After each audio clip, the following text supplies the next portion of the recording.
May duda ang ilang senador sa salaysay ng dating security aide ni Ako Bicol Party List Representative Saldico na si Orly Gutesa na humarap sa pagdinig ng Senate Blue Ribbon Committee kaugnay sa flood control projects. Samantala, hindi naman daw bababa sa 100 bilyong piso ang budget insertion ng halos lahat ng senador ng 19th Congress sa 2025 General Appropriations Act.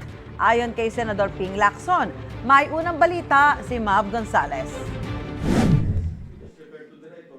Nagulat daw si Senate President Pro Tempore Ping Lacson na sa 2025 General Appropriations Act, mahigit 100 bilyong piso aniya ang insertions o isiningit ng halos lahat ng senador ng 19th Congress. Individual insertions daw ito na naka-FLR o for later release. Hindi pa raw siya nakakita ng ganito kalaking halaga. Noon daw kasi, nasa daang-daang milyong piso lang ang Priority Development Assistance Fund o PDAF na mas kilala bilang pork barrel bago ito ideklarang unconstitutional. Sabi ni Lacson, hindi pa niya nakikita ang buong listahan ng mga kongresistang nagsingit din sa budget pero mahaba rin aniya ito.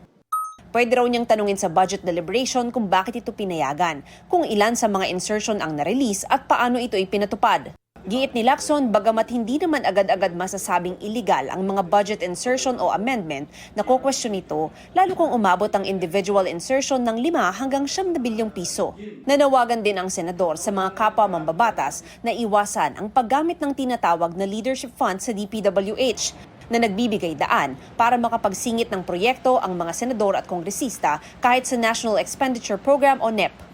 Samantala, may mga senador na nababahala sa affidavit ni Orly Gutesa, ang dating security aide ni Congressman Zaldico na nag-deliver umano ng mali-maletang pera kinako at dating House Speaker Martin Romualdez.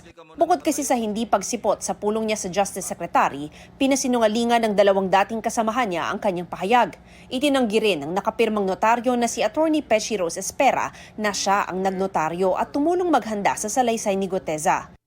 Sabi ni Lacson, makakatulong ang Manila Regional Trial Court na lutasin ang misteryo ng kontrobersyal na affidavit ni Gutesa.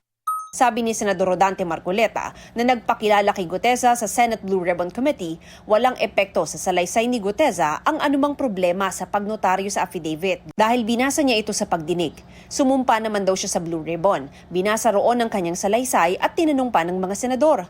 Kaya aniya, kahit walang notaryo, hindi nawala ng saysay ang mga sinabi ni Gutesa. Pwede naman daw ipanotaryo muli ni Gutesa ang affidavit niya para mawala ang duda ng mga tao.